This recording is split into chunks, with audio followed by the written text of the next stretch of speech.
taxes was taxing. Now taxes is relaxing when you file for free. I can file for free? TurboTax Free Edition. Roughly 37% of filers qualify. Simple Form 1040 returns only. See if you qualify at turbotax.com/free. I can file for free. Now this is taxes. File for free with TurboTax Free Edition and get your maximum refund. No schedules except for Earned Income Tax Credit, Child Tax Credit, and Student Loan Interest. See if you qualify at turbotax.com/free.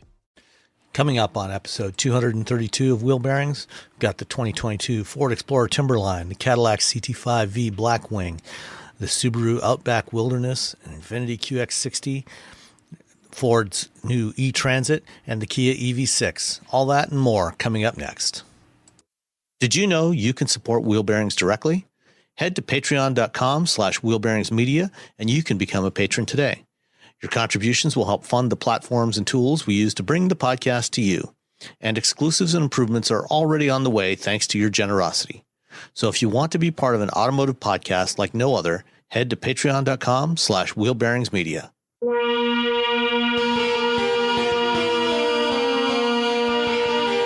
This is episode 232 of Wheel Bearings. I'm Sam Abul-Al-Samad from Guidehouse Insights. I'm Nicole Wakelin from, what should I go with? I was going to say a new one, and now I can't remember what new one I was going to say. Wow, we're spot on today. I'm just going to go with Forbes Wheels because that's what popped into my head. And Robbie is laughing at me, which isn't helping me at all. I'm just Roberto. Nicole Wakelin. That's it. That's it today. I'm Roberto Baldwin from Engadget. Look at that. I'm on the ball today. Go, Robbie. I'm drinking tea. I'm going through puberty, apparently. I have some tea, too. I don't have any tea. Sorry. I feel left out. Oh, well. What are we talking about? Cars? Yeah. Cars. Tea. What? Since we missed you last week, Nicole, why don't you go first? Okay, so first we'll talk about the car that I had the week that we missed. When I was actually off in Disney World with Rebecca, our dear departed host from here. She's not. Wait. She's just not here. She's still alive. Well, she's here. Just our departed host. She just abandoned. She's left the building, and she's okay. Yeah, she's not abandoned dead. This for a real job. She was alive when I last saw her. No. So I was driving the Infiniti. What did you? QX60. What? She was alive when I last saw her. The Infiniti QX60, which was all new this year. And if he doesn't stop laughing, I'm going to have to stop this whole podcast recording. I will turn this podcast around, Robbie. Okay. I'm going to look over this way. So the new QX60, they've got 4 trims. It starts at about just under $47,000. What hasn't changed, despite the fact that it's all new, it still has the same engine and transmission, which I did find kind of weird. It doesn't. Oh, it doesn't? The engine's the same. The transmission. Same engine, new transmission. Sorry, yeah. Same engine, new transmission. So it's which is weird. So then it's only kind of partly new under the hood.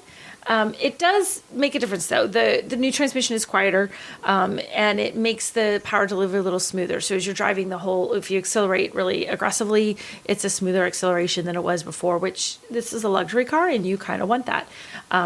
It has decent handling to it. It has a beautiful interior. I really like the interior of this. People have mixed feelings sometimes on Infiniti, like they're trying to be really upscale, but they don't do it. I think it's beautiful. I think this is a really gorgeous interior. It looks and feels like the luxury car that you think it's going to be. There's also captain's chairs that you can get on this, but there is limited availability. You can only get them on one trim. They're standard on the Autograph. That's it, which is the top trim. So if you want the fancy captain's chairs, you have to get the fanciest, most expensive version of the QX60, which, yay, if you want to spend that money, but it doesn't mean that you can't get that on the mid-range trims. Infotainment is good. It has a 12.3-inch touchscreen.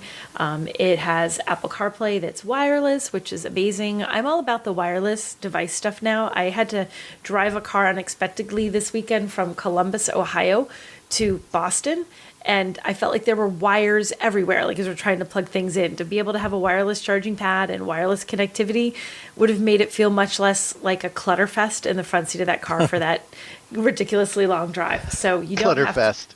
Clutterfest. I hate the wires. I'm now anti-wire. I'm anti not having a touchscreen, and I'm also anti-wire. There's a good amount of room for cargo in the back. If you fold everything down, you've got 75.4 cubic feet. That's pretty huge. You can fit a lot into the back of this. And even if you're just going like in the back, you still have a good amount. I'm trying to think here. I've lost my number for the third row. I think there's 41.6 behind the second row. So it's a good amount of cargo room. So you can fit plenty of stuff in there. I had no problem fitting luggage for the 3 people that were in the car, plus random winter coats and boots and all the junk that we had to throw in there this in the past. So it was fine. And it's been really crummy weather here in New England. So I also had a shovel shoved in the back there and a scraper in case I got stuck. So I'm a fan of the QX60. I liked it. I think they did a good job overall with the update on this. I think probably maybe the weakest point is the infotainment isn't as maybe intuitive as some other systems. So it takes a little bit more time to get the hang of it. But you still have that massive 12.3-inch touchscreen, which I like because it does make it easier to see what you're looking at, especially if you're following navigation, which again, I had a very small touch screen or very small screen on the car that I was driving. And it's like going through cities, suddenly that small screen becomes the worst thing you've ever experienced in your entire life when you're in an unfamiliar city and you've been driving a lot. So I like the very large touchscreen. So overall, QX60, pretty good car. Thumbs up. Yeah, well, you and I both drove it last summer. Was it summer? It was summer. I feel like it was summer. Yeah. It didn't feel like it, when we were in Northern California. It felt It was kind of cold, but I think it seems like it was August or something when we were out there. Seems about right towards the end of the summer. Yeah. And this is based on as the previous one was based on the Nissan Pathfinder, but it's much nicer. Which, considering last week I talked about the Pathfinder, and how much nicer it is than the previous generation. This was a pretty significant step up, and I agree with you on the infotainment. It's the Nissan and Infiniti infotainment system is okay. It's not great. It's not as modern as some of the other systems out there. Yeah, it just feels, it's not like it doesn't work well or it's really missing any key feature. It just doesn't, something about it just feels, like you said, a little bit dated. So if you really like that very sort of high-tech feel and you want it to look and feel like something really new and like cutting edge, it does not get that vibe. But that doesn't mean that it's inadequate or somehow frustrating or anything like that. It's good. It's just not as good as what some other OEMs are offering, especially for a luxury car. And you had the autograph, right? I have actually driven like 3 different trims of this thing. So fancy. So you've driven them all. I've driven them all. So I like the autograph. If I could, there's a pretty significant price difference. So when you're getting up to, let's see, you're starting at $46,850, then you're eventually ending up for the autograph at $60,350. So it's a pretty significant price hike. And if you're just looking for those captain's chairs, you're basically paying, what is that math, $14,000 to get captain's chairs. I mean, you get other stuff, but you also get that removable center console in the second row too. You do, which is pretty cool. That's that's fancy. That's fancy pants, but so that makes it worth it. The seats were only worth $1,000. The other $13,000 is for that removable center console. Yeah. The seats aren't, but you could take a console out. Ooh. I know, right? And then you could store it somewhere around. Just toss it in back and all that cargo room in the back. You do get a lot of cargo room. So, did you have anything else that you drove? Yes. Wait, I have to switch gears. See, my reference. I also drove, and this is what is currently in my driveway this very minute, covered in salt, is a 2022 Subaru Outback Wilderness, which I took a picture of and put on my Twitter today. What are those things called that go beneath your feet in a car, Sam? I have no idea. As he called them, foot thingies. Some people call them floor mats. We were talking about, he's like, those foot thingies. I'm like, I took a picture of what? So the floor mats, which are covered with salt, and really, they have all this snazzy Subaru Wilderness the logos, like it has this wilderness logo that's orange and it's on the floor mats, and they're these black rubberized floor mats, and they seem completely crazy and like too much. But now we've had a blizzard and there's literally so much salt in the roads in New Hampshire that when you drive down the highway, there's this like white cloud that follows you along the roadway. And I'm looking at what that salt is doing to everything, cringing for what it's doing to the car. But I'm like, thank God this has these neat, nifty rubberized floor mats. Otherwise, the interior of this car would be destroyed. So they have the Wilderness for the Forester and for the Outback. They get, I think they're technically called bronze accents. I believe I referred to them as orange at one point, and someone nearly ripped my head off, but I believe they are technically bronze. They look kind of orange. You should never, ever misidentify a color name in front of a PR person or a designer. It wasn't a PR person. It was like random Joe on Twitter. He's like, what are you, colorblind? I'm like, oh, sorry, they're bronze. It's like, whatever, bronzy, orangey kind of situation. A color that's not blue. Yeah, orangey. They look orangey. Orange. Yeah, did you guys see it? It's like if you just looks orange to me. Thank you. I've had the car. They just call it bronze. They call it bronze. Bronze is actually a darker color if they really want to. Yeah, see, they want to be split in here. Let me get my Pantone color wheel out. And determine exactly what color it is. I'm like, yeah, whatever. So this orangey, bronzy kind of trim stuff. And you see it in accents on the outside and it's on the inside, so it makes it look a little better. The Wilderness gets some cool stuff that the rest of the Outback line does not have. It gets an advanced X mode that increases the all-wheel drive engagement, makes it handle a little bit better if you're in situations like snow or deep mud. I drove this in ridiculous snow, and it was amazing. We got home and our driveway was completely plowed in. So I think there literally had to be about 2.5 feet of snowbank. And I said, let's see. And I drove right through it. And I mean, it like drove through it and it was just kind of like, bump. Like I went over a speed bump. Whatever. It was like, no big deal. So I was Subaru though. It was very Subaru. It was peak Subaru. I'm like, can you do it? Let's find out. This one does have a little bit more ground clearance too. The Wilderness has 0.8 inches of extra ground clearance. Honestly, I don't think that 0.8 inches was what made it. I think you'd have done it in the regular Outback too. But take out 0.8. It was probably the X mode. The X mode. Yeah. I'm sure it was the X mode that did it. So I mean, this is the kind of car you buy it because you live someplace like where I live. It's got the versatility to hold a bunch of cargo and back. It's not this huge, gigantic like SUV. It's got a little extra ground clearance and it's rugged. I mean, even like I was talking about the floor mats, but everything, it has a nice interior without feeling like you have to worry about all that salt and snow getting on your car or worry about the dog running through it with his paws, galloping over the seats and leaving a trail of muddy footprints. Subaru makes these vehicles for active lifestyles, and that sounds like such a cliche, but it really is that's exactly what this is. It's made for that person. You feel like it can stand the rigors of whether you go outside or whether it's rough weather or whether it's your dog or whether it's your kids. When they do the things that they do to a car, like this kind of stuff can destroy some cars or seriously, ruin, like make the interior show its age a lot faster. In a Subaru, it's like it just shrugs it off, kind of like that snowbank at the end of the driveway. It just shrugs all that off. So I appreciate it, and it was the perfect thing to have for the Bombogenesis snowstorm that we had. It was called Bombogenesis? Is that what they called it? Yeah, they really call it that. It's called Bombogenesis. I can't explain to you in meteorological terms what that means. The eyewall roll is completely warranted. I know, which means, no, but then the pressure does this, and I don't know, but they say Bombogenesis. Yeah. I'm looking forward to that vehicle from Hyundai Motor Group at some point. The Bombogenesis. It's being tricked out. Yeah, it's a little fancier than the regular Genesis. It's the Bombogenesis. The Bombogenesis. It's only available in Snow White, but yeah. So those were my two vehicles. I had the Subaru Outback, which is like your rugged, outdoorsy, tackles anything, and then the QX60, which is your super fancy pants, but also does a pretty good job of tackling that kind of one.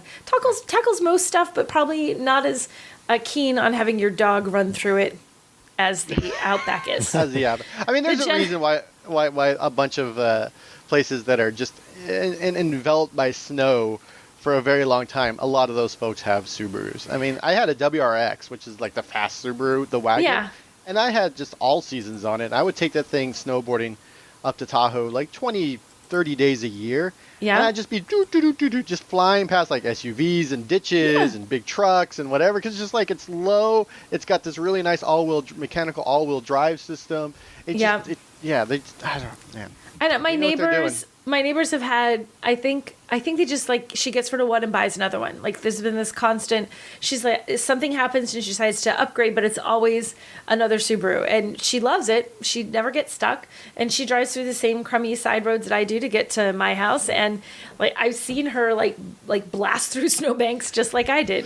Because there's one right. And, there's at least 3 houses in my neighborhood that have multiple Subarus in the driveway. Yeah. They're good. Wait, somebody has what is it? Is the Crosstrek, I think, in like this bright orange? Yeah. And it was when it first was around, and it's like, I still recognize, like, oh, there's Laura in her bright orange Subaru Crosstrek. Because it's like, it's like a little beacon in the neighborhood. Here she comes.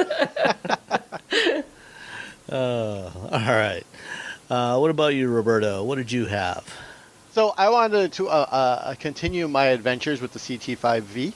The Cadillac CT5V that I talked very briefly about last week, just because I only had it for like a day or so, and I drove for a week, and I can tell you that it is outstanding. It is a very fun car. It is a very expensive car. It starts at $84,000. The version I had was $113,500. So the cost of your parents' first house probably. Maybe the second house. It gets horrible gas mileage. They're saying it does 15 miles per gallon. I was getting about 14, and this is even when I was on the freeway for a lot of time, because I used it to drive up and down to Sonoma a few times. But it is such a great manual transmission sports sedan. It's so much fun. I really, really enjoyed having it. I was sad to see it go. They ended up having to take it away a day early. They didn't have to. They asked me, and I'm very nice to my fleet. And they're like, hey, we're super busy on Friday. Can we pick it up Thursday? I'm like, yeah, it's fine. Should have been horrible. You should be like, no, I want one more day. No, Heck with you and your needs. One more day. But, manual transmission, 6-speed. I think I don't know if I remember if I talked about this on the show, but it does have a very high bite for the clutch. Other than that, and once you get used to it, it's fine. And I asked a couple other people. I wanted to make sure, because 1 or 2 people, journalists were like, nah, it's fine. And like some other journalists were like, no, I experienced that too. And then I went out into the world and talked to some journalists, and they were like, yeah, the same thing I did. Wasn't it great? And I'm like, yes, it was. So it has that, that Tremec transmission, which it's hard to go wrong with one of those. The inside is Cadillac. The power is magic. It's rear-wheel drive. You can see, when you get in, they know what you're going to do. So, like, in the dash cluster, you got your speed, you got your whatever things you want to see on the right-hand side. But on the left-hand side, there's a picture of the car and a picture of the wheels, and it says cold, cool, normal. Because they don't want you just flying around corners with cold tires. Like a crazy man. Like a crazy man. No, like the 24 hours of Daytona this past weekend. Yeah, right. Exactly. Don't do that. It's got the Pilot Sport 4S summer wheels on it. It wasn't cold over the last week. It was just like 40s, but you still had to like sort of warm it up in order to not go sliding sideways around corners. If that's your thing or not, whatever. 6.2 liter V8 6-speed manual.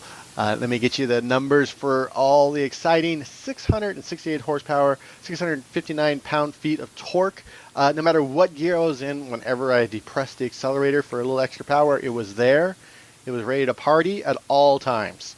That's the CT5V, ready to party at all times. 0 to 63.4 seconds. More than a few times I was surprised by how much power and how quick it was. I really, really enjoyed the car. I'm glad Cadillac did it. I know this is it. That's the end. I've heard that CT4V is actually better. But I haven't driven that one yet, so we'll see. It's smaller car. It's one less number. 2 less cylinders. One lesser number. Yeah, 2 less cylinders. So you're already cutting weight down there. You go from a V8 to a V6, and smaller car. So we'll see. But CT5 Blackwing. If you're rich and you want to own a piece of history, I think this is the one of the cars to get if you're a fan of Cadillacs. Because after this, it's all EVs, baby. That's it. Yep, this is the end of the line for gas Cadillacs. And manuals. That's the big. That's too, the big part. A manual Cadillac. I mean, when you really think about it, if someone said, "Hey, here's a manual 5 Series," you'd be like, "Oh, snap, that's exciting." But you're not going to get that. That's not going to happen. So Cadillac's like, "Hey, we heard you like manuals. We got one of those. Yeah. We got a couple of those lying around. We got a big pile of them. Just give you one. Here you go." You got $84,000? We'll help you out. I've always been a fan of that supercharged small block and its various iterations, going back to the LSA and the CTSV a couple of generations ago, and the LS9 that was in the ZR1, the 2009 ZR1 Corvette, and now this. I can't wait to get my hands on this one because it is a lovely engine to drive. Wasn't one of the LS engines didn't they just say it's going to be discontinued? The LS7 crate engine, I think, is the one they're LS7. dropping. Okay.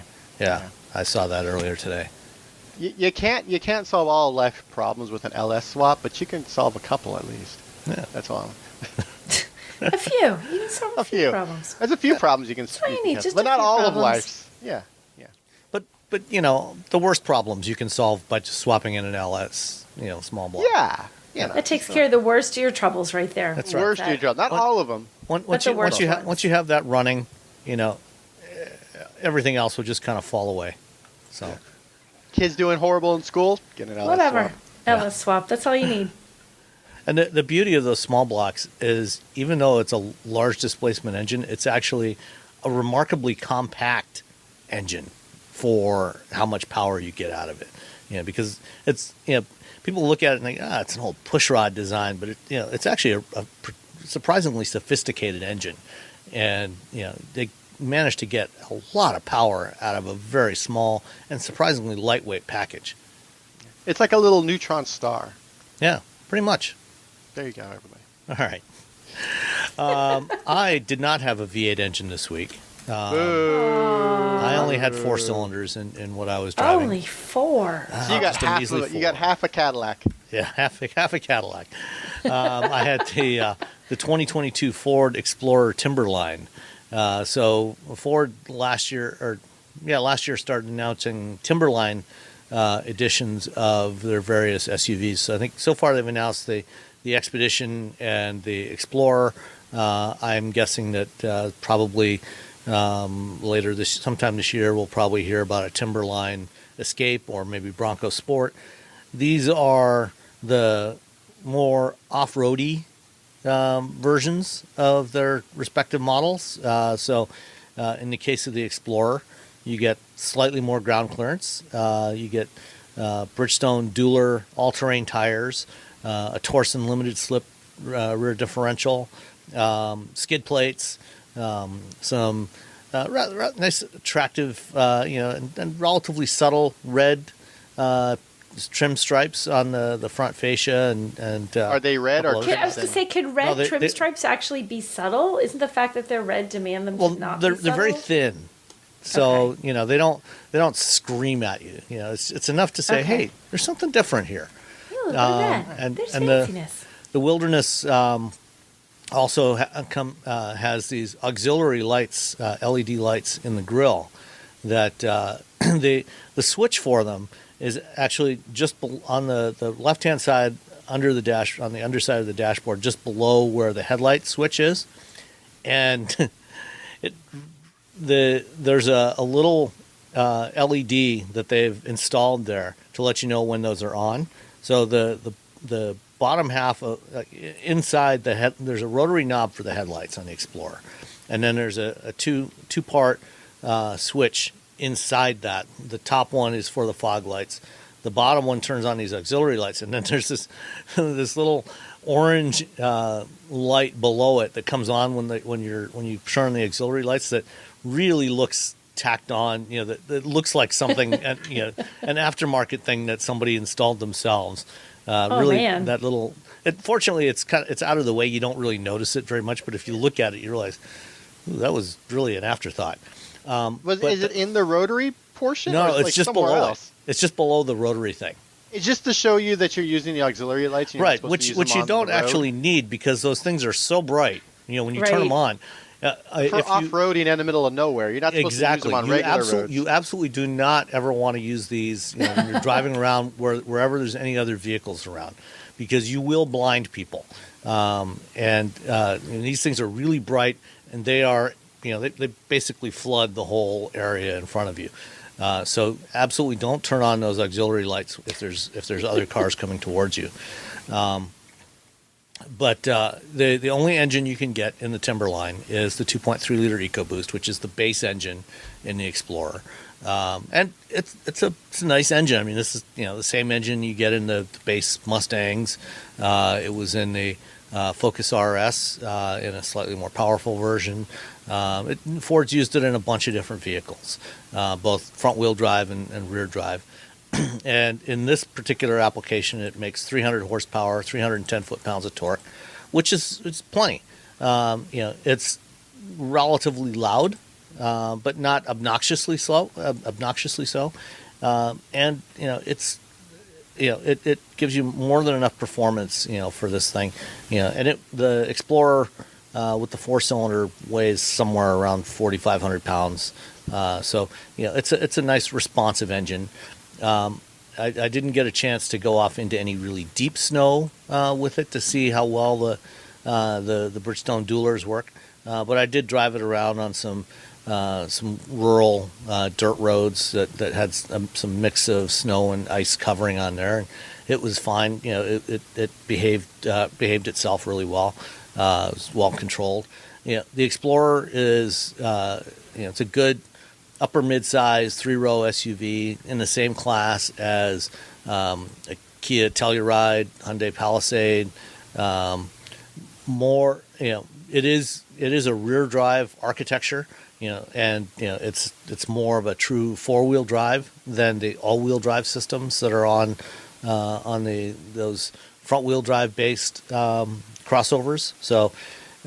It does have more. I think it has more off-road capability than what you'll typically find in those. If you do decide to take this thing off-road, it only has 8.7 inches of ground clearance, which I think is it's about the same as what you get in that Subaru. So it's not a huge amount of ground clearance, but you do have the skid plates on there. So if you bash into any rocks, you're hopefully not going to punch a hole in your oil pan. The base Explorer starts at about $33,500. The Timberline is $46,245, and the only options that were on mine were the $165 cargo area management system and the $1,700 twin panel moonroof, which with the $1,245 destination charge brought the final tab to $49,120, which is kind of pricey. It's not. It's comparable to what you'll pay for a loaded Telluride or Palisade, but as I said, it's got a little more off-road capability. The towing, it'll tow about 5,300 pounds with the 4-cylinder. One thing that's a little disappointing in all the current generation Explorers is the screens for the infotainment. This one has the base 8-inch touchscreen, which by today's standards seems a little small. It's not terrible, but it's a little on the small side. And you can't get the optional 10-inch screen that they have on some, like on the Platinum and the Explorer ST. But even that one, the way they did that one, it's portrait style, and they didn't do a really good job on the portrait style 10-inch screen with reorganizing the information on there. I think once they finally upgrade the Explorer to Sync 4, because it's still running Sync 3, once it gets Sync 4, I think it'll probably be better. And they'll probably do that next year, I think, for a mid-cycle refresh. I think the only color you can get on the Timberline is this dark green color, which is actually a really nice color. I like it a lot. But if you want there are a few other colors. There's a blue, stone blue, a couple of grays, and a white. What do they call the dark green? It can't just be dark green. It's just dark green? It is forged green. Ooh, that sounds fancier. I'm like, it can't just be dark green. That's not exciting enough. But it's not a word, people. It's green. But, why you would call it forged green, I don't know, because anything that you're going to put into a forge is never going to come out looking anything like this color. It should be forest green or pine green or leafy green. Leafy green. Leafy green. It's not really leafy though. It's too dark. Broccoli green. Salad green. It's a very dark green. Arugula green. Forest or pine. Yeah, forest or pine. Conifer green. Better. Conifer, right? Yeah, conifer green. So that is the 2022 Ford Explorer Timberline. Smartphones have gotten way more expensive over the past decade, and all it takes is one impact on a hard floor to make you wish you had spent a few bucks to put a case on it. Going online without ExpressVPN is like not having a case for your phone, and it only costs a few dollars a month. Nicole, Robbie, and I travel a lot for our work, and we spend a lot of time in hotels, coffee shops, airplanes, and of course the Delta Sky Club. Connecting to the Wi-Fi in any public places with shared Wi-Fi puts your data at risk because bad actors could be intercepting what you send and using it to steal from you. It only takes some cheap hardware to intercept Wi-Fi data, and even a smart preteen can do it. Hackers can make up to $1,000 per victim selling personal information on the dark web. ExpressVPN stops the bad guys by creating a secure, encrypted tunnel between your device and the internet. ExpressVPN uses state-of-the-art encryption that would take a supercomputer up to 1 billion years to crack. I have ExpressVPN on all my devices, including a MacBook Pro, Windows laptops and desktops, and Android and iOS phones and laptops, or tablets. When I want to be secure, I just launch the app, click once to connect, and my data is secure. As I said, I travel a lot for my work, and I have to connect to countless public Wi-Fi networks in many countries. I have ExpressVPN on all my connected devices so that whoever else is on the same network can't see any of my data. That's important because I often have to check banks, credit card accounts, and transmit client data that might be sensitive, as well as filing articles on news that might be under embargo. ExpressVPN protects all of it, and I've been paying for my own account for years. Secure your online data today by visiting expressvpn.com/wheelbearings. That's expressvpn.com/wheelbearings, and you can get an extra 4 months for free. expressvpn.com/wheelbearings. All you homeowners have unique needs. Some feel the need to leave up holiday decorations year-round. Others have the need to use their garage as practice space for their new metal band. And because each homeowner has unique needs, Geico helps you get the right coverage for your home and what's in it. That way, you get exactly what's right for you, even if your needs are unique. Get more with Geico. So let's move on to some other stuff. Other stuff. So let's start off with our friendly periodic reminder that when you buy vehicles that have any sort of over-the-air update capability and connectivity, you probably shouldn't consider that you actually own any of the features on there. There is always the risk that the manufacturer could decide for no apparent reason, or at least no reason that makes any sense to you, that no, you can't have this feature anymore. And especially if it's especially annoying if it's something you paid for, like if you bought a Tesla and paid $10,000 or $12,000 for the full self-driving package, and then you decide to sell it, and you realize that whoever you sold it to no longer has that feature, and so you can't get that added to your resale value. That's kind of annoying. And there's another bit of news that popped up the other day about Tesla that they're doing that is also annoying. I saw this, and also one of our patrons, John Bonesteel, also sent in this link. Turns out that Tesla is now monitoring how often you adjust your seat position. And if you adjust your seat position too frequently, they will turn it off. They won't let you adjust it anymore. I can't help but feel like do they turn it off now, or there's a capability to turn it off? Because they have the hacker green, I forget the hacker who found it, who finds everything in those Teslas. Yeah. So I don't think it's on yet, but it's there. Yeah, well, the fact that they would even consider something like this That's crazy. Yeah, is ridiculous. You're setting Hey, enough of the lumbar support, buddy. I love that it's called, quote, seat abuse metrics. Like, I'm sorry, you have over-adjusted your seat. Stop being abusive. We're turning that off for 5 minutes and come back. It's like they sent you to the corner. You go sit in your timeout spot and come back to us when you can play nicely. Like... I adjust my seats a lot too. There's always like a little minutiae, like a little bit here, a little bit. Like if I'm going to be like, if the driving's going to be a little bit aggressive, I like adjust a little bit. If it's not going to be as aggressive, I adjust a little bit. I'm like, I may adjust my lumbar support if I'm only in the car for a few minutes. Or if you're doing a long road trip, every once in a while, you want to move. But listen, though, it goes on to say with you, blah, blah, blah, they got further in and it says 90 seconds of use in 5 minutes will trigger the warning message, while 120 seconds of use in 5 minutes will disable the motor. So you just have to be adjusting that solidly for 2 solid minutes in any 5 minute period. 2 minutes of adjusting is a lot of seat adjusting. Like, is it 2 minutes is it 2 minutes of adjustment, or is it reset every time you let go of a button? 120 seconds of use in 5 minutes, they disable it. 90 seconds of use in 5 minutes, you just get a warning. So they do warn you before. That's the thing, is we don't know what their definition of use is. Like, is it get reset every time you let go, or is it like you can use it and then like there's a 5 second window between each time you touch a button that it says, I feel like if you're actively moving the button, zzz, that's 2 seconds. Now it's not timing you because now you're not using the button. Then zzz, now you're moving it again, so that's more seconds.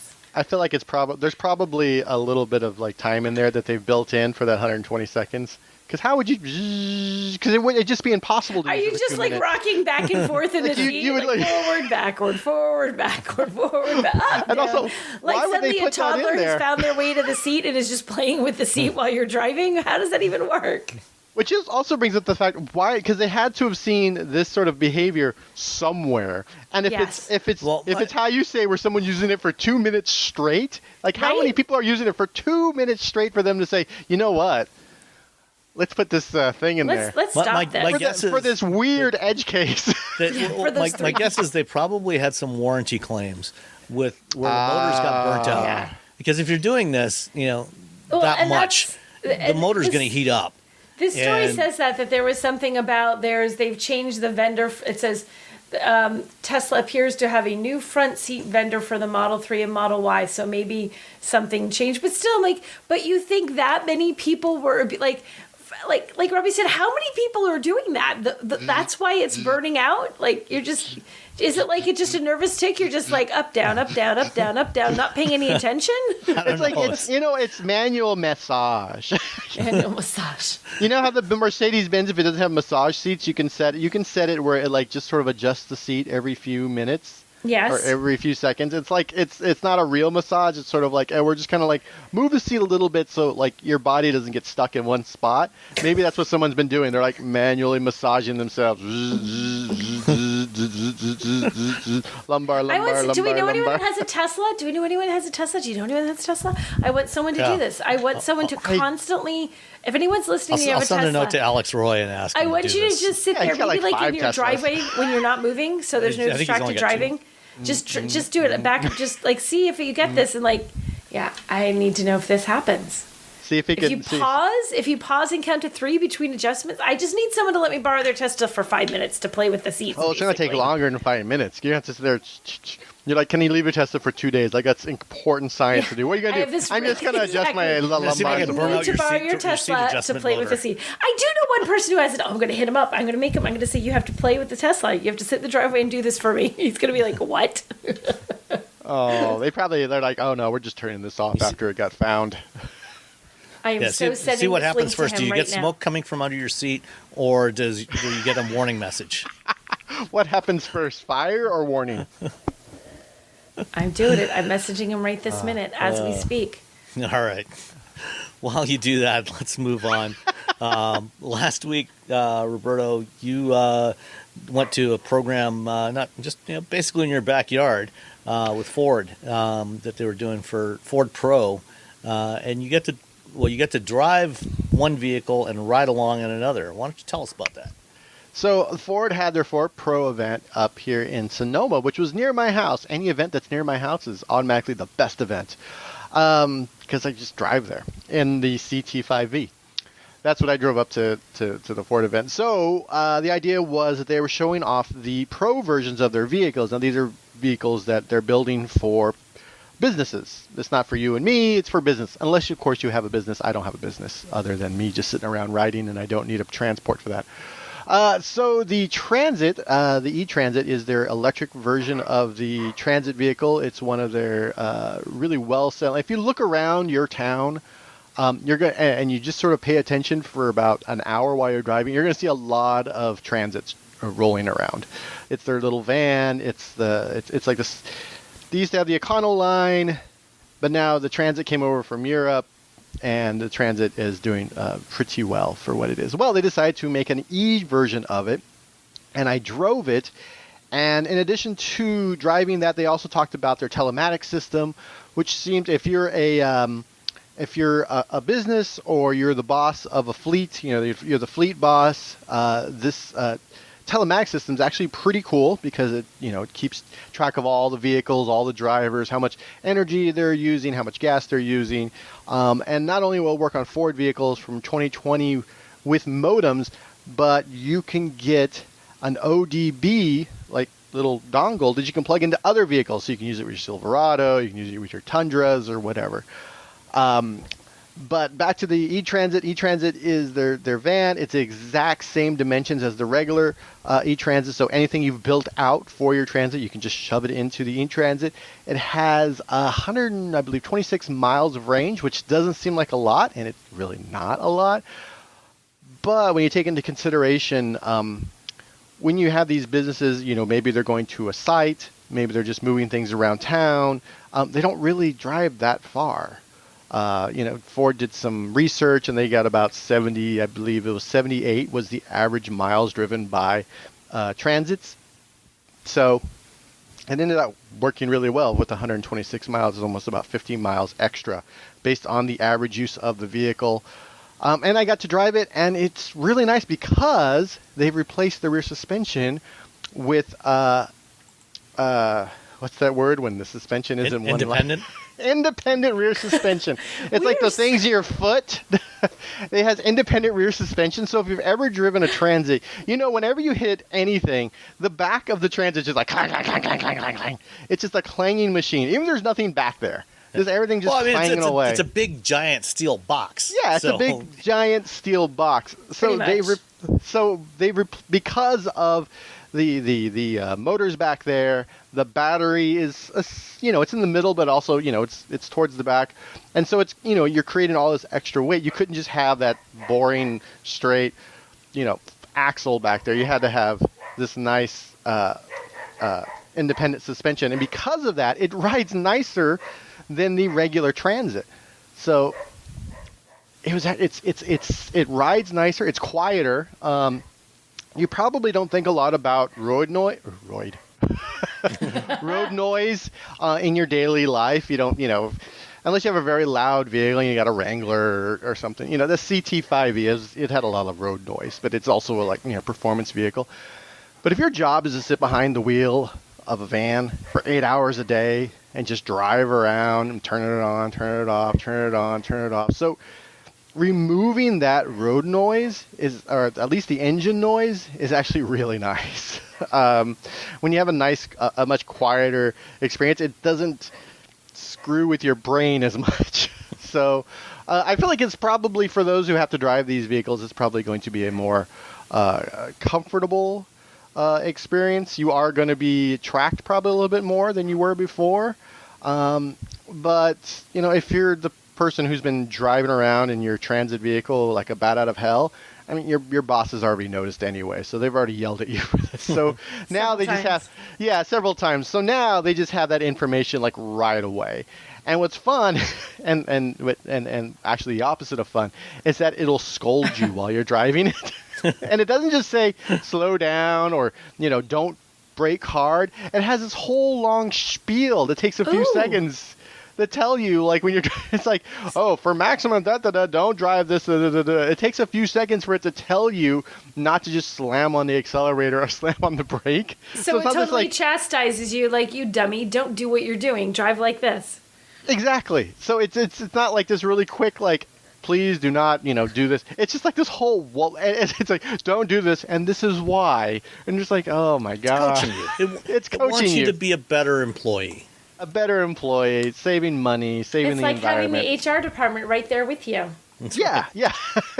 This is Phil from HR. He'll be riding with you today.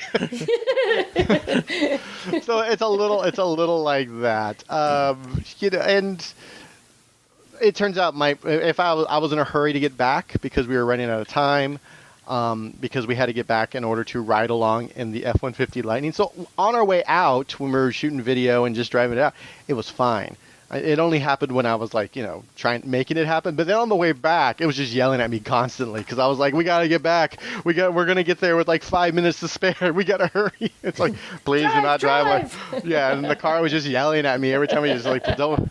Like, it wouldn't have time to finish telling me how bad I was before braking. The next thing went wrong. Before I slammed on the accelerator at the stop.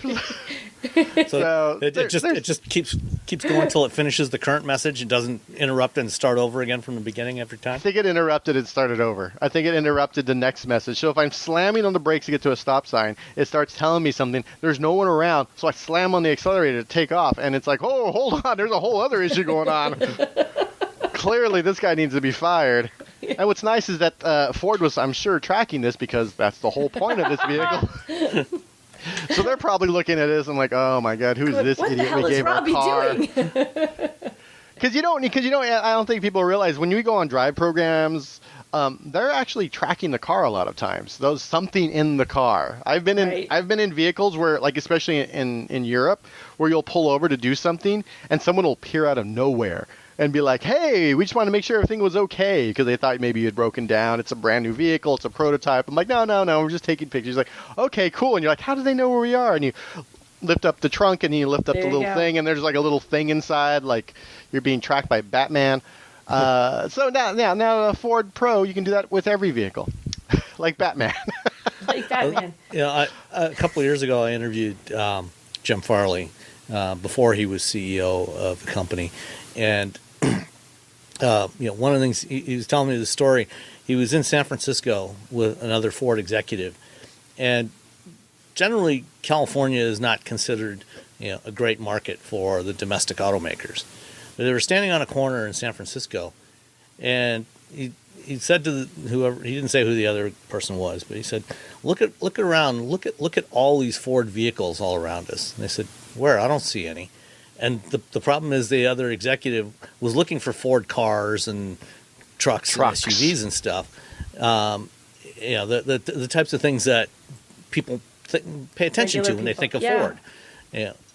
But if in fact, he said, no, if you look around, look at all these white transit vans and Transit Connects and F-150s, for various commercial operators. That's their biggest market in California. The biggest base of customers is those commercial customers, and as they go to electrification, that's a key market segment for them, because they understand what those customers need, and that operating costs are a huge factor for those customers, much more so than for regular consumers. I had a Transit that I borrowed from Ford in late 2020 to help my daughter move, and it was similar to the one you had in the video there, Robbie. The tall roof, long body one. Wow. That driving around here, that thing got about 12 miles per gallon. Going from 12, 13 miles per gallon in a big van like that to an EV, we're using way less energy. Even when that thing's loaded up, that's a huge cost savings for them, for the operators of those vehicles. So I think the E-Transit's going to be a big hit for Ford. Oh, I think it's going to be a huge hit. Just, efficiency wise, you have all these you can set up how you want your regen to work. You can either have it at 100%, or you could tap the brake. You tap the brake once, you get 30%. You tap it twice, you get 60. You tap it a third time, you get 100%, which is great, especially in San Francisco. There's all these giant hills, and so you don't want 100% regen. You don't want sort of stopping. All the time. Yeah. You don't want one pedal driving when you're doing that. You want to be able to adjust it a little bit. And if you could just just very quickly tap at your foot and just get used to that, you're 60% on a hill like California. You're making money. Yeah. Which is you're generating energy, which is something you're not going to do in a gas vehicle. And San Francisco is silly with like you said, transits and F-150s. There's so many white F-150s because there's a ton of contractors in San Francisco. It is a city always under construction. There's just hundreds of millions. I feel like if you leave at a certain time of day, if you leave after 10 a.m., it's nothing. The only thing on the road is F-150s and then Ubers just clogging everything up. Yeah, the vans, they're used by electricians, plumbers, delivery companies, caterers, florists, you name it. They're all using transit vans. Yeah, no, it's and what was interesting is they did talk a little bit about van life while I was there. Just very, we're not going to talk about future projects, blah blah blah. But if you're the type of person, I know people who have bought transit vans or friends of friends for their band, for Burning Man, which is a very Northern California thing. So, in the future, there's going to be a van that probably has 250 miles, maybe 300 miles. But right now, you really want to hit that core audience. You want to hit that core customer group. And Ford is happy to sell you an e-Transit. And if that's not going to work for you, they still have the Transit. No matter what, Ford is happy to sell you They've got you stuff. covered. They got you covered.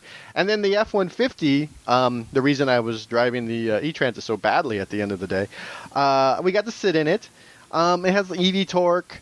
It just, you get inside of it, it just looks like the current generation F-150, which again, especially for business customers, that's all they want. Right. You know what I mean? They don't need fancy schmancy stuff. They don't need gimmicks. This is, if your employee gets out of one F-150 into another F-150, they shouldn't have to oh, wait, hold on, where is everything? You just want them to get into the truck and go deliver or go pick up or go to the work site and do the work. And so, the F-150 has, they have their onboard power in the back. There's six powers. Yeah, there's 6 outlets. There's 2 in the giant frunk. That thing is huge. It's sort of 400 pounds in it. You can put so much. There's 4 in the front. 4 in the front trunk. There's 2 in the frunk. There's 4. You can get 4 in the bed. You can get an extra 240 and another 120 in the bed. Okay. Well, I think if you get the 9.6 kilowatt, the more powerful version, then you get 4 in the front trunk. So then you get 8. There's 10. There's 2 in the car. Yeah, you can get a lot of power supplies. Yeah. Yeah, no, it is definitely, what Ford is doing for, the F-150 is the number 1 selling vehicle ever. That's at this point. 3 decades, the number 1 selling vehicle. 4 decades, the number 1 selling pickup. Making that an EV is a huge, huge, huge deal. And then making sure that the commercial segment gets that EV is also huge. Because, again, there's, after a certain hour in San Francisco, and I'm sure in other cities and other towns, and even here out in the burbs, a lot of F-150s, a lot of, when one dies, they just take all their bits off of it and shove it on a new one, and then just go back to whatever they're doing. And that's what they want, and that's what Ford is giving them, and they're giving it to them in an EV with a lot of these cool little options that actually work for them as a business, as opposed to just sort of gimmicky stuff that the rest of us like. Gimmicky stuff. All that other gimmicky stuff. That superfluous, unnecessary extra stuff. The sort of, the stuff that we like, for the kids. Yeah. For the kids. Just for the kids. Like playing with seats, just for the kids. Just for the kids. Don't use the seat up too much, though. You don't want to wear that motor down. Wear it out. Don't wear it out, that motor. Okay. Another thing that I think both of you got to drive last week was the Kia EV6. Yes. And tell me about it. How was it? It's all right. No, go ahead. You go first, Robbie. Just kidding, Kia. It's all right. It's really, you know what? It's really good. It's actually, and I think the Ioniq 5 and the EV6, and the reason they look like this is in pictures they look way smaller than they do in real life. That's because the wheels have been pushed out. The wheelbase is really wide on these, so they pushed out to the end, and so the vehicles you have in your brain as a point of reference are these smaller vehicles that you could do that with. And so you look at it, and then you get there, and it's like an inch and a half within like a 3 Series BMW. That's how big it is. It's not a small car. It's a medium-sized sedan, essentially. And they called it a CUV, which is just a fancy word. Because if you call it a sedan or a hatchback, nobody's going to buy it. No one's going to buy it. You have to call it a crossover. You have to call it a crossover. Yeah, you have to call it a crossover. It's a wagon. It's a wagon. Oh my gosh, that's even worse. You called it a wagon, Robbie. Oh my gosh. It's a space wagon. How about that, huh? What's wrong with you? Anyway, I really liked it. I think they only had us driving the GT line, so we had the all-wheel drive. We had to drive the all-wheel drive and then the rear-wheel drive version. Yeah. I actually said whoa when I stuck it in sport mode while I had my foot on the accelerator. Did you just say whoa, or did you do it like a surfer? It was like whoa. No, it was more like whoa, because I wasn't anticipating as much power. My only, and I'm really I feel like I'm almost picking on like trying to find something wrong with this vehicle, is that the power to handling ratio, like it's just so quick that if you're going around really tight corners, you have a lot of body roll. That's it. And so you are going to like, it will break free. I got to break free. And I'm just me. Was this the all-wheel drive one or the, both of them. I was able to get them both. Both. See, I found with I didn't have that problem as much with the all-wheel drive. It felt much more stable, much more composed, because we were on these. They had a really cool driver, but it was very, very twisty, like extremely twisty, which is good, but also if the car isn't up to it, it's bad. So I felt like on the first bunch of the rear wheel drive, I felt like it was a little bit sloppy, but then the second batch I had the all wheel drive and it was fine. It was great. Actually, really liked it. The first portion was a lot of really wide sweeping turns. The second portion was a lot of really tight, and I had it opposite. Well, I had all-wheel drive and the wide sweepers, and then the rear-wheel drive and the short type ones. But again, I'm driving. I'm pushing the vehicle more than the average person. More than 90% of people who drive this car are not going to do what I was doing. So it is really like sort of splitting hairs just to find something wrong with this car, because there was room in the front. There's room. But the seat all the way back where I fit in the driver's seat, I got in the back seat, and there's still like knee room. There's you can put the seats down. It has that cool little capacitive touch thing, which I thought I wasn't gonna like, and then I ended up like, oh, so you can change. Pretty cool. Yeah, below the touch screen is this capacitive touch area that you hit a button, and it's either the controls for your climate control in your stereo, or you hit the little button. It's the control, like the quick keys for the what do you call it? Touchscreen I just talked about for your infotainment system. Man, my brains are. We have no words tonight. We're all like, what are words? It's a Monday. It's because we're recording on a Monday night instead of a Sunday. That's what it is. But no, I really enjoy the Ioniq 5. I like the Ioniq 5 better. But at this point, it's really, I really think it's just down to you drive both cars and you just figure out which one you like better. I don't think one's really like if you think about them as vehicles on the road, they're both outstanding EVs. They're both but you're just like, well, I think I like this one better. I think that really it's kind of like that. Which sounds like a not answer, but I agree with you, Robbie. It gets to that point where you they're so close in so many ways that this one's got a little bit of an edge here, but that one has a little bit of an edge there. It's such small differences between the two and the things that you might like about one or not like versus the other that it really does come down to put your butt in the driver's seat and drive it and see how you like it. Like for you, for your body, for your driving style, for everything you personally like, do you like it? Because really, they're both great vehicles. I don't think you can go wrong with either one. I like them both, and I like the styling of both. Like, and the taillights on the back of the EV6, those look cool. The way it looks cool. It looks way cooler in person. If it kind of turns you off, go and look at it because you're like, oh. It's slick looking in person, and I also like what I like at the front. You like so many EVs have, because they don't need the the grille to cool everything. It's just like this block. It's like just thunk, like it just kind of ends in the front.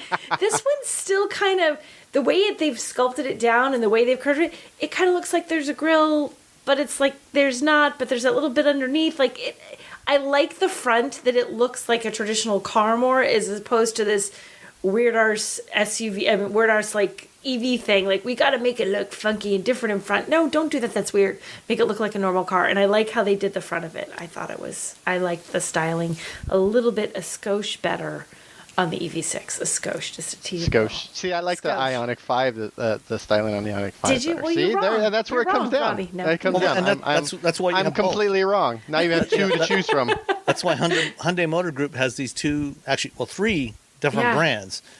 Because these are under the skin. These aren't the same car, as is the new Genesis GV60 that's coming later this spring.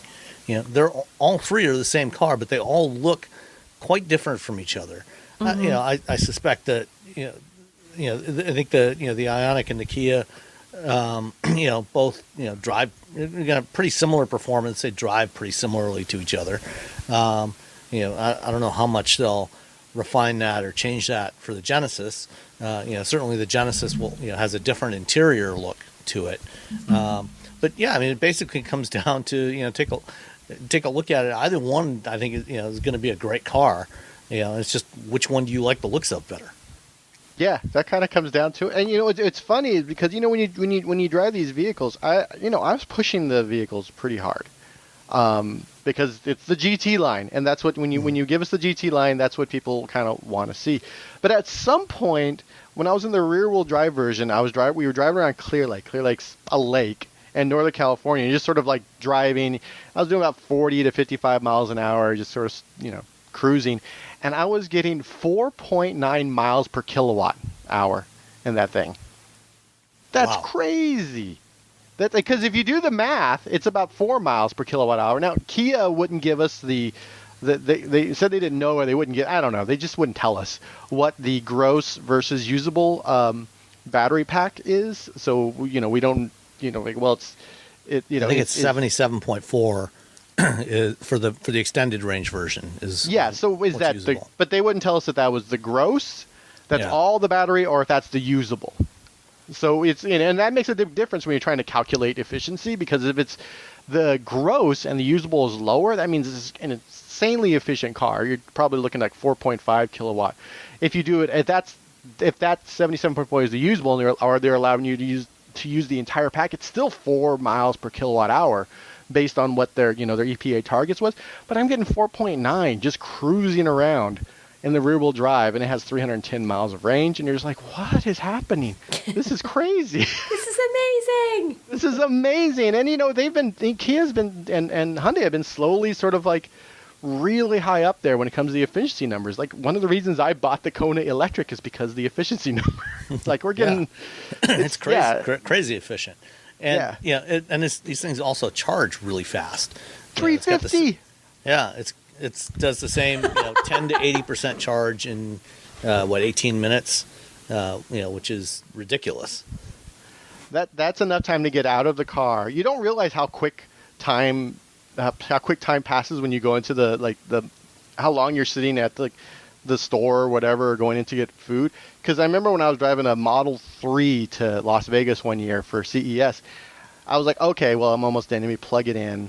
And I think it was like 200 something kilowatts. And I went in to get food, and I'd be sitting there, and I wouldn't be done with my food, and it'd be like, hey, you got 30 more minutes before we start charging you or 10 more minutes before we start charging you for idle time. I'm like, oh God.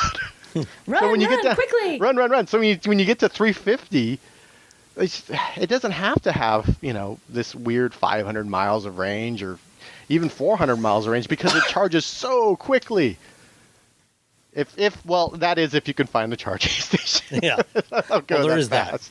Yeah, if you find an EA station that's 350 and working, even if it's hitting like 250, 270, 300, you're still going to be like, yeah.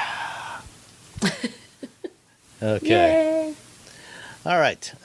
Let's answer some questions from the listeners. First up this week, we've got one from ZBM327. He says, I leased a plug-in hybrid Volvo V60 Polestar, great dependable daily, and I applaud you for buying a station wagon. None of this jacked up V60 cross country or XC60. The V60 is proper so V60 nice. Polestar. I love the V60. I love the V60 Polestar. Anyway, it is the first car I've ever leased. I did so due to changing technology and complexity.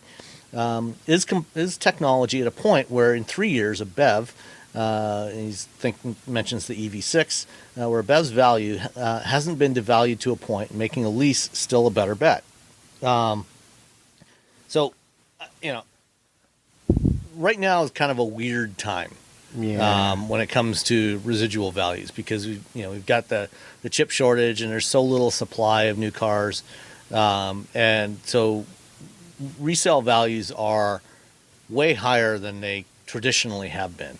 I mean, I was actually looking at the resale value of our 2017 Honda Civic today, because I was just doing some comparison against something, and it turns out we paid $24,000 for it new 5 years ago, and it's still right now it's worth almost $22,000 after 5 years. We bought our BRZ for $18,500, I believe, and I could sell it for $20,21 right now. Yeah. Why? Well, I know why, but it's still crazy. But to the question here, I think we are getting to the point where a lot of these newer EVs, because one of the problems in the past with EVs, especially like the early Leafs and Volts and some of the other ones, is that they did have really terrible resale values because people didn't know what kind of condition the battery was going to be in, and what we've learned is that batteries actually on most EVs actually hold up really well over time. So right. Except for those air-cooled Leaf batteries, which tend to degrade more than most others, all the others pretty much hold up pretty well.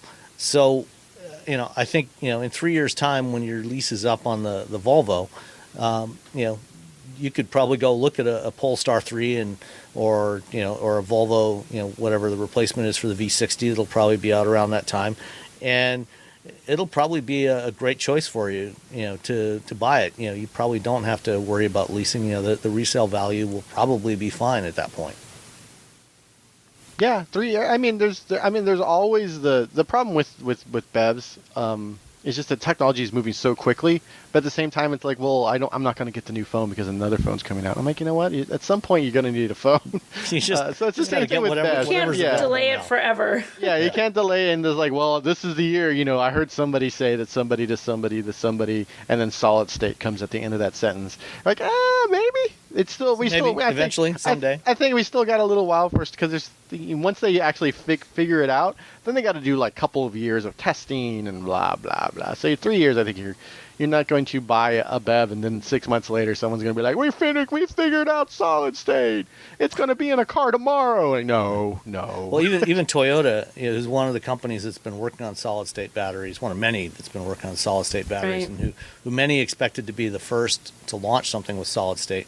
Said like a week or two ago that we're probably going to launch solid state batteries in 2025, but it's going to be in a hybrid, not in a battery electric, because we still don't know if we can do a large format, large size solid state battery. So it's going to be in hybrids before it's in BEVs. All right, next question from John Halkias.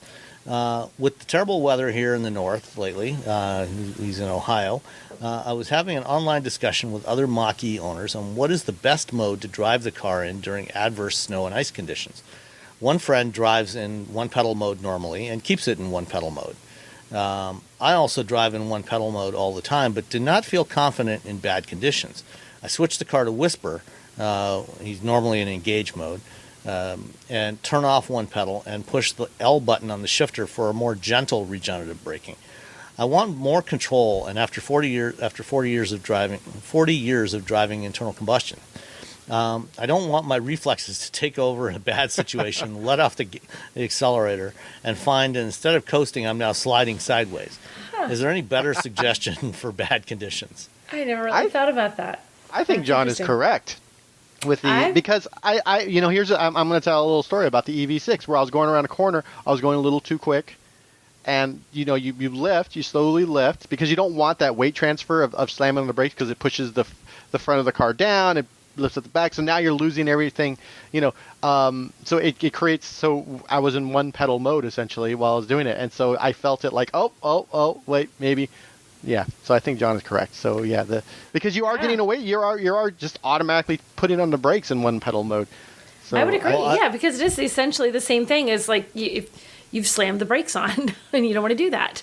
Yeah, well, I would add a couple of caveats there. One, I think particularly if you have a single motor version of either the Mach-E or the EV6 or the Ioniq 5, because the single motor versions of those are rear wheel drive.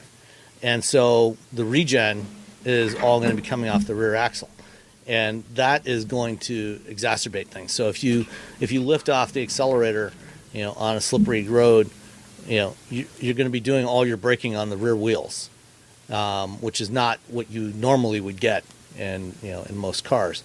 And so it probably is a good idea to turn off the one pedal drive mode when you're in those kinds of conditions with that vehicle. If you have a dual motor all wheel drive, then I think it's less of an issue because most of that regen braking is going to come off the front axle. And there when you've got the heavy braking on the front, it's going to be more stable than it would be. You're not going to be as likely to have the back end coming around on you like that. The other thing I would say is, once you get more used to driving it in those kinds of conditions, and what I would recommend is, when you get a chance, go out, find an area, whether it's a big empty parking lot or a back road somewhere where there's nobody around, do a little practice and get used to how it feels. Get used to the feel of how you modulate that pedal. So try it with one pedal driving and just practice that. And I think once you build up that muscle memory with one pedal driving, you're not going to be as likely to just automatically just lift your foot off the accelerator and have that reflex like you mentioned in there. Yeah, what he said. I think the lowest version of one pedal would probably be best just for, especially now, because it will slow you down as opposed to just gliding, which is probably not what you want, because usually you would like lift and then kind of like see what's going on and then slowly put on the brake. But I think if you have the gentlest version of regen on your vehicle, I think that would actually work out really well, especially on the all wheels. And of course, the thing, is you still have electronic stability control on there. So, if the car does start to oversteer or understeer, it will adjust the regen automatically, if it's braking too aggressively for the amount of traction you have. So it'll cut back on that decel. Yeah, good times. All right. The magic of all-wheel drive in an EV, though. It's like every tire is like adjusted within milliseconds. Yep. All right. Next one is from That Flow, Florence Ion. If you're a listener to All About Android or Gadgets from Gizmodo or Read Gizmodo, you'll be familiar with Flo. Flo's got a daughter who's coming up on her second birthday in a couple of weeks. She wants to know, what is a cute mom two-seater that I could consider for my post-child life crisis? Miata. Yeah, Miata or a BRZ or, a GR86. There's not a whole lot of, relatively inexpensive two-seaters out there anymore. But the ones that are out there are outstanding. They're pretty good ones that are out there. I still Miata. I mean, Miata the answer is always Miata, right? I mean, but for a good reason. Well, especially if you live in California, where you got great driving roads and it doesn't rain very often. Exactly. Yeah, I would say Miata. And by the time Flo's child is bigger. I don't know, older, whatever. I don't know how children work. I guess they get older and then they leave, allegedly. There might be hopefully. That's hopefully the plan. there'll be an EV Miata. Sometimes So then you can have an EV Miata. So that means you get all the fun torque of an EV and a Miata. I mean, how great is that? Especially if you're just kind of cruising around town. If it has by then, let's say it has 200 miles from a 40 kilowatt hour pack. Oh, that'd be dope. Yeah. Start saving up your money, Flo. Yeah, start saving the pennies. Save them pennies. All right. Next, from Gifted Napper. Okay, not really car related, but in the last episode, I couldn't help but notice that Roberto said he was a vegetarian for a long time. Have you rejoined us on the dark side, Roberto? If so, welcome back. Also, just curious why. I see lots of people go veg, but I rarely see people go the other way. Okay, so what's your story on becoming a recovering vegetarian? So I used to work on a farm, and I had family that hunted. So I've killed animals, and I've slaughtered animals, and so I know the mechanics of what goes into farming and to ranching. I was an FFA, for God's sake. So you know how the future sausage farmers. is, I know how the sausage. I is made. literally helped make the sausage. I used to raise sheep. I had a whole sheep process. Yeah. I never raised pigs because pigs are such a pain in the ass. I get sick all the time. They're very powerful. Sheep are really easy. Anyway, long story short, I had always realized if I didn't have to kill animals to live, then I wouldn't. And so for 17 years, that's what I did. I didn't kill any animals, and I didn't die. And so it's pretty easy.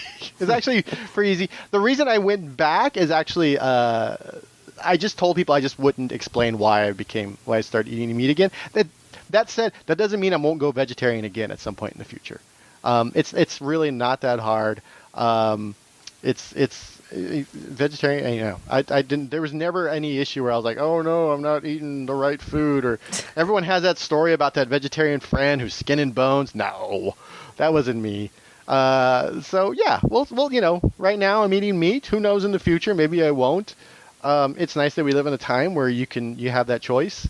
And yeah, whatever you want to do, I guess it's fine. Unless it's people. Don't eat people. That's my only. Yeah, please don't do that. Don't eat people, but everything else, I have a lot of weird thoughts about what people eat and what they won't eat. I'm like, so you guys won't eat horses, but you eat cows? I'm like, cows are way easier to deal with than horses. You ever deal with a horse? God, they're such a pain. I'm like, what are you gonna do with the horse after you're done riding it? You gotta do something. Anyway, so now we're going to get a lot of hate mail about people who love horses. One of my classes, I learned how to train horses. So I've trained horses. I've ridden horses. I know a lot. I was on the horse judge team, so I know a lot about horses.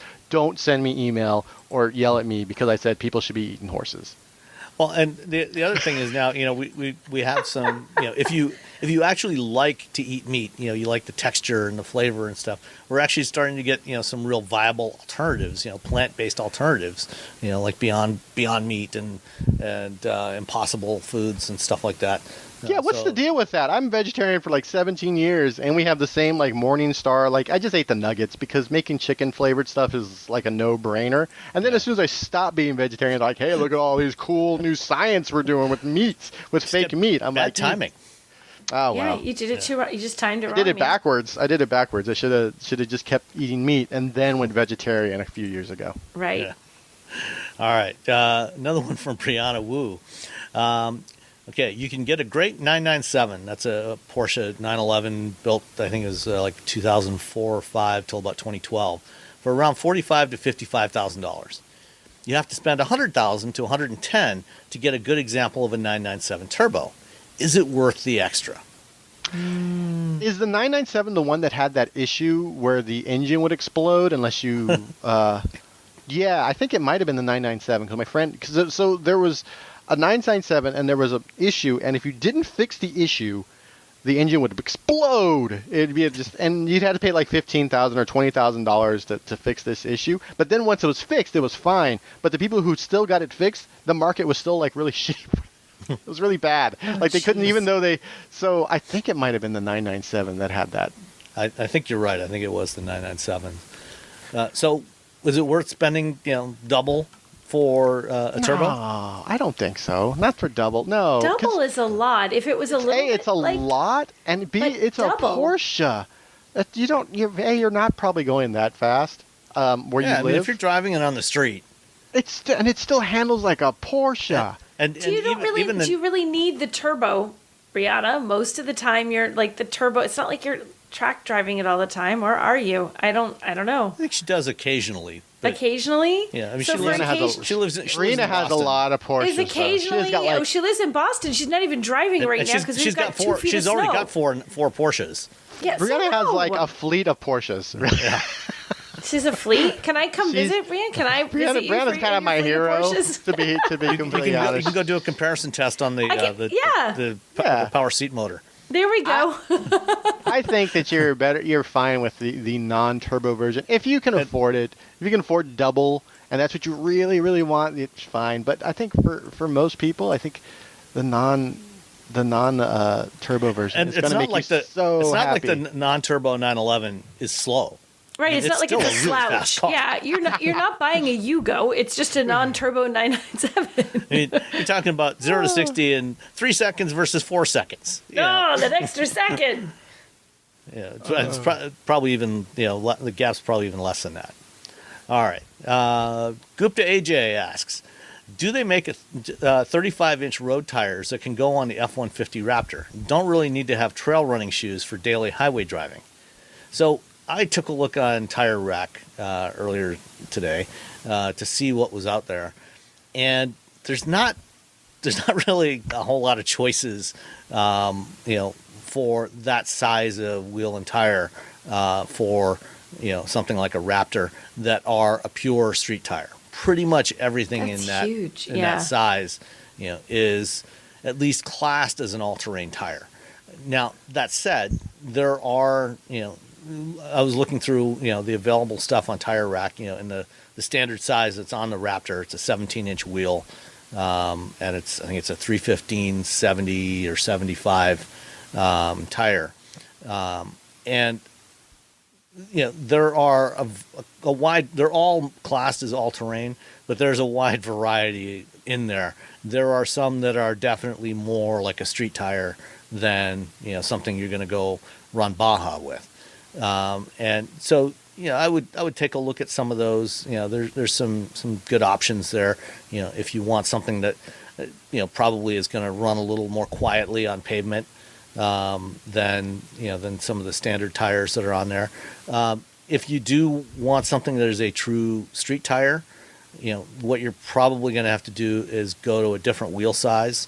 I did find one, that a Michelin Defender LTX, and it's I think what's the one? Oh, if you put it on a 20-inch wheel, and it's a 35-inch by 12.5 on a 20-inch wheel, so it's the same rolling diameter, but that's the only one I could find that is just a straight up highway tire.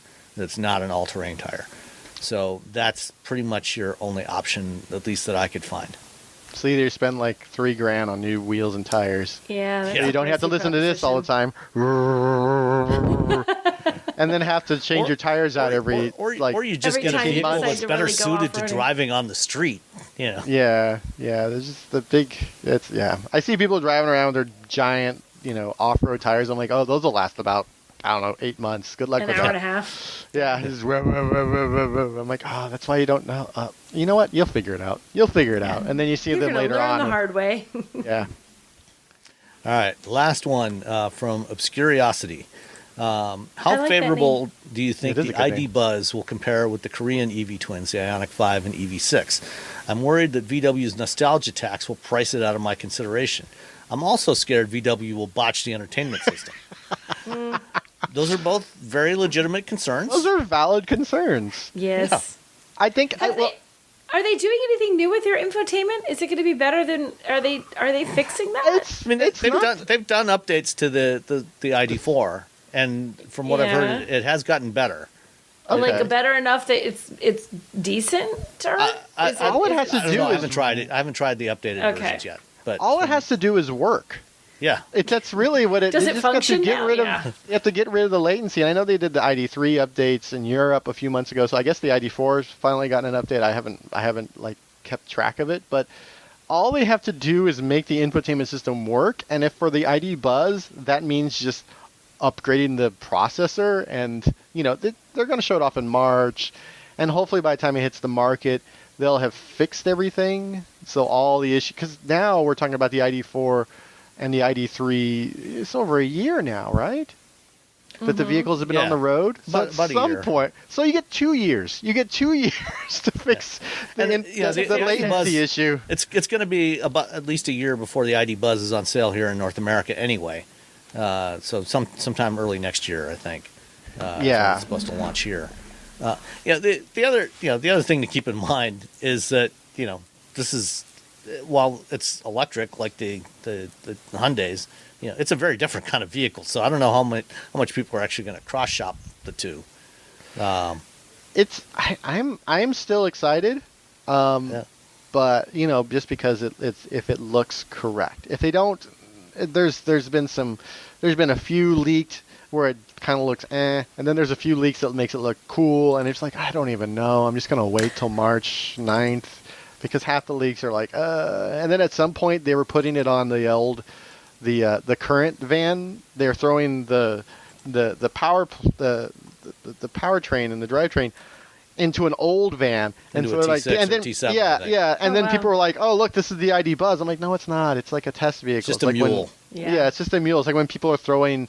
Who did it? Someone put something on top, a Silverado on top of their stuff at one point, and every manufacturer does this. They test new components in the current generation vehicles before they get around to building proper integration prototypes that have all the correct bodywork and everything. So hopefully they don't design the fun out of it, and the infotainment system doesn't suck. And it's not even the infotainment. Again, it's just the latency. It's just wants you to. It makes you punch it. They are doing a pop-up camper version of it. I've heard that they're not going to bring that to North America.